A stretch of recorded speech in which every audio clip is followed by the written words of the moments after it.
हिमाचल का ही है और गुजरात का है। सबसे पहले हिमाचल ही चलेंगे और मूव करेंगे। भैया जी कहीं पे बातचीत हिमाचल में होगी और लंबी बातचीत चलेगी, ऑफ कोर्स बातचीत होगी।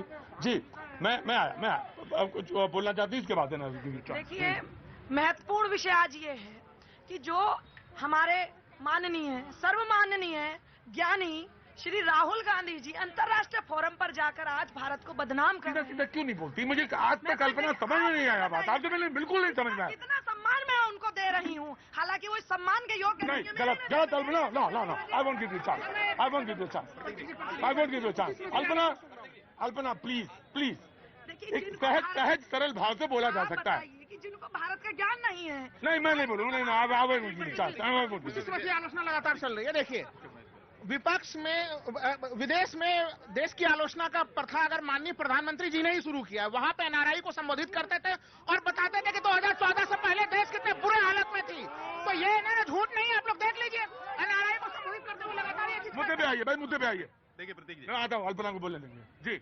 आप ये बताइए कि राहुल गांधी जी जब तक वो उन्होंने कांग्रेस की सब कमान उठाई संभाली, उन्होंने बताइए कांग्रेस को गर्त में ले जाने का काम किया। उनके जिनके डीएनए का नहीं पता, वो लोग देश पर सवाल उठाते हैं। क्या बना हुआ दिखाइए जरा। राजीव क्रांति भारत जोड़ो। हाँ जी, देश के 77 प्राइम मिनिस्टर। हाँ, क्या नाम है आपका? हाँ, Arun Kumar Gupta. Now you please. जी प्रतीक जी, जिस देश में बाबू जी एक सुई भी बनाने की क्षमता नहीं है, जो देश की सत्ता हमेशा आईएसआई की गोदी में खेलती है, आतंकवादी फलते हैं फूलते हैं, उस पाकिस्तान से तुलना कर रहे हैं राहुल गांधी जी। गलत है, बिल्कुल गलत है, निंदनीय है। क्यों कर रहे हैं? इसकी क्रोनोलॉजी को समझिए।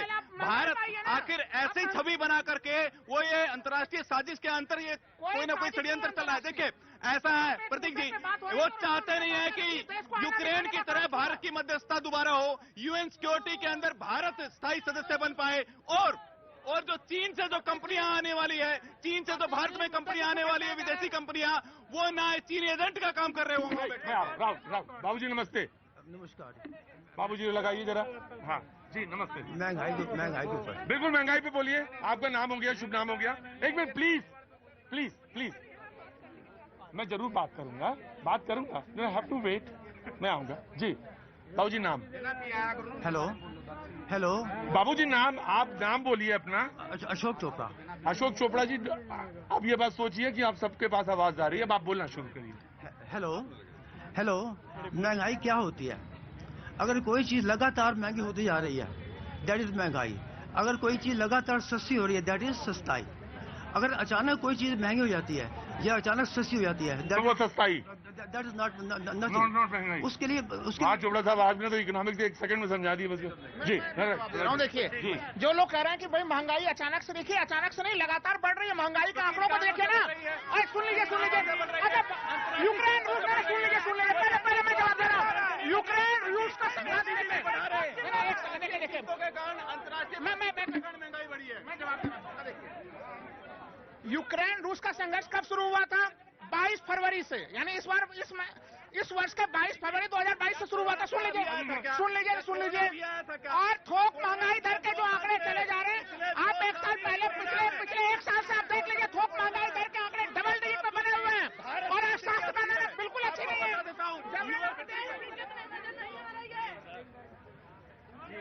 क्या नाम बेटा? अरुण कुमार। हाँ जी, एक मिनट राहुल आ रहा हूँ, प्लीज आइए। क्या नाम है बेटा? अरुण कुमार सर। अरुण कुमार, कहाँ से हैं अरुण जी? सर अलीगढ़ से यूपी। अलीगढ़ यूपी। ये दिल्ली आना कैसे हुआ? सर वैसे घूमने आए सर। घूमने आए तो उधर खाओ जाके सॉफ्टी। हाँ जी, तो क्या काम करते हो बेटा? सर पिताजी का काम है सर, मैं तो सर पढ़ता हूँ। पिताजी का काम है और तुम पढ़ते हो? तो कौन से क्लास में हो, क्या कर रहे हो? Sir BCA, bachelor of computer application. Bachelor of computer education. हाँ जी, application. Oh sorry, I am sorry. तो आप बताओ, आप बोलो। हाँ मैं आ रहा हूँ आपके पास। हाँ कहो ना। सर ये बोलते हैं सर, ये महंगाई वगैरह तो चलती रहेगी। सर हमारे मोदी जी बोल रहे हैं कि ये एक भारत एक चुनाव होना चाहिए। ये विपक्ष क्यों नहीं इस पर कुछ कह रहा है?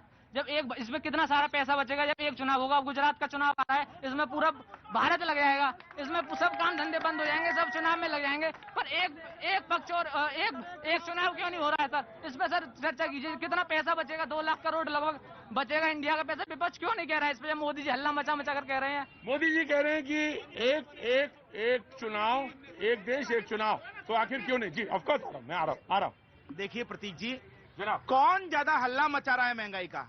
महंगाई का हल्ला नेहा नहीं मचा रही है, महंगाई का हल्ला मचा रहे हैं ये लोग जो पंचर छाप है, जो मदरसों को बंद बनाते हैं।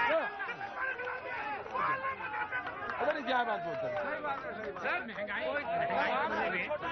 नहीं मिल गया सूर्य, पता नहीं क्या बोलते हैं आप।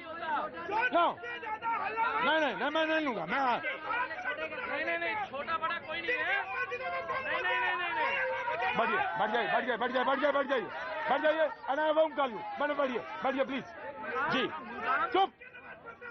प्लीज चुपचाप बढ़ जाइए। और गलत है ये, बिल्कुल गलत है। ऐसे क्या बोल रही है? गलत है, बिल्कुल सख्त गलत है। ऐसे पंचर क्या छोटे होते हैं पंचर वाले वाले? पंचर छाप कहते हैं आप, तो क्या पंचर जोड़ने वाला छोटा होता है क्या? आप प्लीज बैठ जाइए। नहीं आप बैठिए, नो बैठिए। बात मुद्दा है महंगाई पे, प्लीज बैठिए प्लीज। सूर्या बैठ जाइए। हाँ जी आ रहा हूँ, बैठिए जी। सर ऐसा है, अगर मुद्दा महंगाई का है ना, अगर सरकार कुछ पैसा बढ़ाती है पेट्रोल पे तो हल्ला हो जाता है, रोड पे आ जाती है विपक्षी पार्टी। अब 9.5 रुपए घटाए हैं पेट्रोल पे, अब डीजल भी सस्ता हुआ है, ट्रांसपोर्टेशन सस्ता होगा, महंगाई घटेगी। लगभग 10% चीजें जो 10% के ऊपर करीबन असर पड़ेगा, ऐसा इकोनॉमिस्ट आकलन करते हैं। राजीव ज्यादा जी सर बताएंगे कि कितना असर में। मैं राजीव से पूछ के आता हूँ। राजीव, ये जो डीजल पे पेट्रोल पे हुआ, उसका असर खाद्यान्न पर, खाने पे, रसोई पे, आम जिंदगी पे, स्कूल की फीस पे कितना पड़ेगा? इन सब पर आएगा, धीरे धीरे आएगा। कोई स्विच ऑन स्विच ऑफ नहीं है कि एक स्विच दबाया महंगाई बढ़ गई, एक स्विच दबाया महंगाई घट गई, वैसा नहीं होगा। लेकिन निश्चित रूप से अभी जो एक्साइज ड्यूटी कम की गई है उसका एक असर हमें आने वाले महीनों में दिखेगा, स्वाभाविक रूप से दिखेगा। महंगाई कम होगी, इसमें कोई संदेह नहीं है। एक बात यहाँ पर मैं और जोड़ना चाहूंगा, अभी बात पंचर की हुई। पंचर करने वाला बहुत मेहनत करता है और फिर आपका पंचर बना करके, अरे भाई इन्हें समझाइए।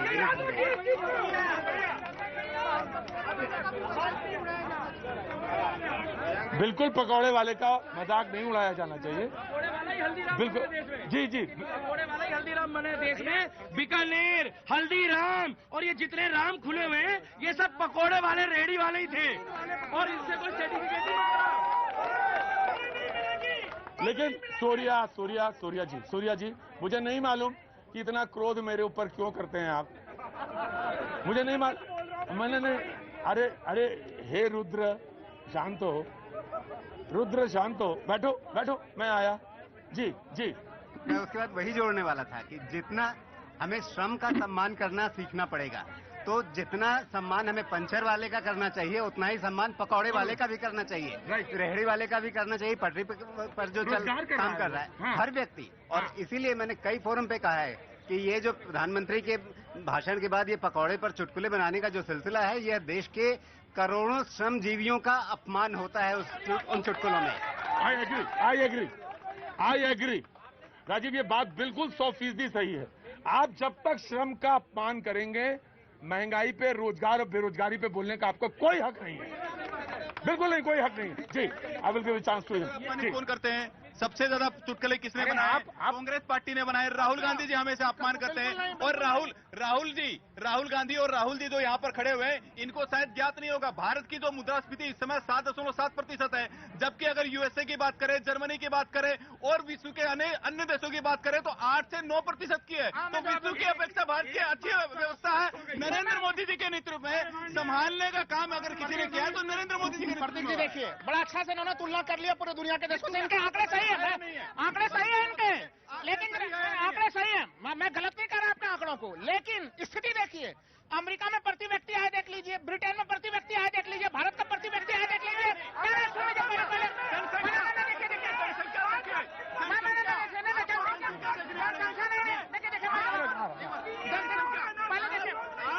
मैं जवाब पूरा कर दूं। अदा करिए। छोड़ दीजिए ना, आप सुन तो लीजिए। आप टोटल आप जीडीपी भी देखिएगा। नहीं देखिए, टोटल जीडीपी भी जोड़िएगा तो वो भी नहीं देखिए। भारतीय अर्थव्यवस्था और अमेरिकी अर्थव्यवस्था एक हालत में खड़ी है, तुलना कर सकते हैं। देखिए अभी भी बेकार हो। अभी आप पहले में शुरुआत में बात हो रही थी हमारे विदेशी मुद्रा भंडार में, वो सितंबर में इसी सरकार में प्रतीक जी। मैं आ रहा। देखिए बहस के लिए एक तरीका ये होता है, बहस का तरीका ये होता है कि उसको मोड़ा ना जाए दाएं बाएं की तरफ। नहीं प्लीज नहीं, मैं नहीं सुनूंगा सर, नहीं सुनूंगा। बहुत नॉर्मली आप खड़े रहिए चुपचाप, और ये तरीका आपसे ये लोग सीख लेते हैं।